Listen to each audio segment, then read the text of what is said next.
Thanks for joining us today on New England Living. I'm your host, Rachel Holt.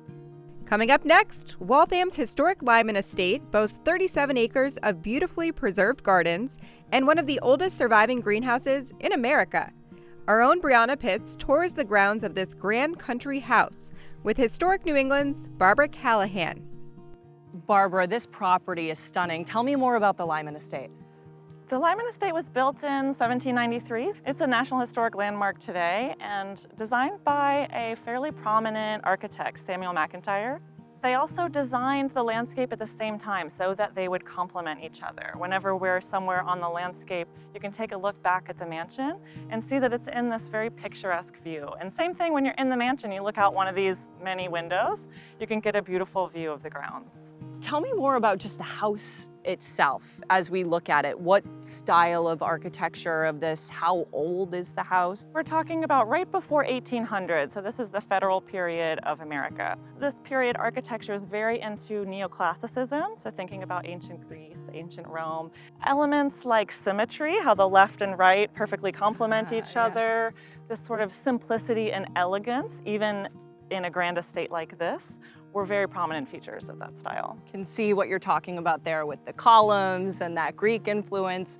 How about the inside of the home? Because that is really unique as well. So that's reflected inside as well, and a few of the rooms actually completely retain Samuel McIntyre designs. But over the course of its history, of these 4 generations of Lymans, the architecture of the house and the design has changed over time. So you get a sense of a variety of time periods when you walk into the house, but still with this sort of elegance and simplicity overlaying throughout the experience. So each family member put their little stamp on it. Exactly, and they were living in different time periods with different styles, so they were accentuating those in their own home here.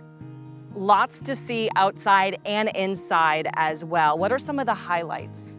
So for me and for a lot of visitors to the estate, the ballroom is a particular highlight. It's a unique space showcasing how the first generations of the Lyman family were entertaining in a large house like this. Another favorite is the library. It's a very intimate space in the house with family portraits and beautiful 19th century tiles around the fireplace. And one of the coolest things about this is that there's multiple ways to see the property. So one of the best ways to really experience the Lyman Estate on a beautiful day like this is to just walk around the grounds. Well, we have 40 acres here, so we should probably get going. Yes, let's do it.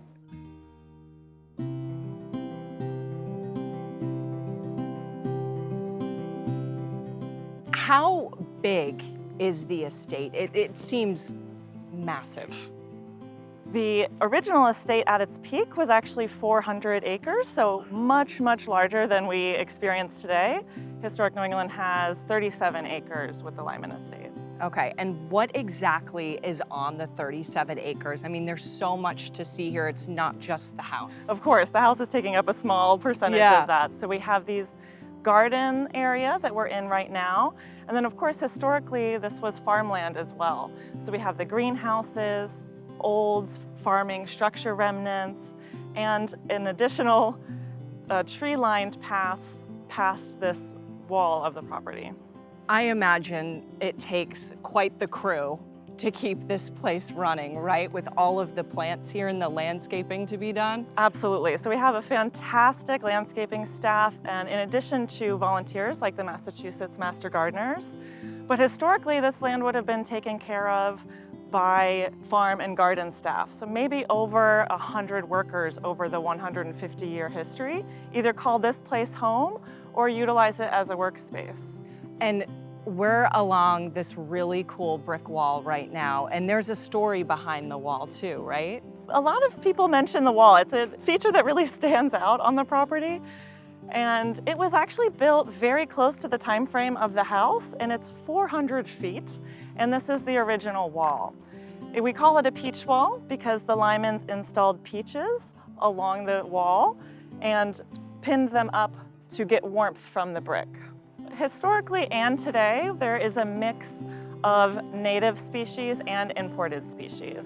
And we follow along with the historic documentation of photographs and maps and drawings of which plants were here, which trees were planted where, And then we replicate that as best we can so that we can retain the historic integrity of the property. That's really cool. So you make sure that it looked the same or at least similar to what would have been here hundreds of years ago. Exactly. So the Lyman Estate is one of Historic New England's 38 properties throughout the region. On site here we have additional Historic New England staff working in the Preservation Carpentry Workshop that's actually housed here in the Lyman Estate Carriage Barn. This building right over here. Yes, this building right here. And they'll work on projects for the Lyman Estate and also for those other properties in New Hampshire or Connecticut, etc. What kind of preservation work happens in there?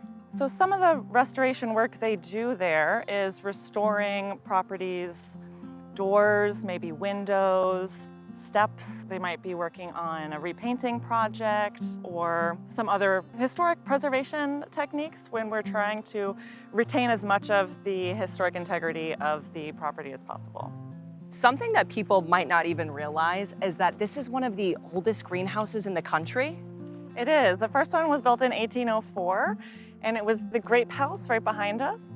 Part of the structure of the greenhouse is that it houses historic plant collections, like those grapes, like our camellias. It's also used for plant sales, and that expands during the warmer months. But you can come here even in January, December, and be surrounded by life inside the greenhouse. People who come in and visit the greenhouse, what are kind of the reactions from people? Because there's a lot of exotic plants in there that you wouldn't normally get to see, right? Sure, you can turn the corner and you see a pineapple, or Yeah. you can see some palm trees. Again, if you're seeing that in winter, it can be kind of dramatic. You get a lot of positive reception. It's so peaceful inside, really. It's so tranquil in the greenhouse, I think. It does feel like it's just you and the plants. And if you're at a quiet day on the grounds, it can also be this kind of immersive experience where it's you and the garden. And folks can come in most days of the week into the greenhouse, and then on the property and the landscape itself, they're welcome to come dawn to dusk. So we see folks having picnics, we see them walking their dogs, sort of using this as a neighborhood backyard, and we love it.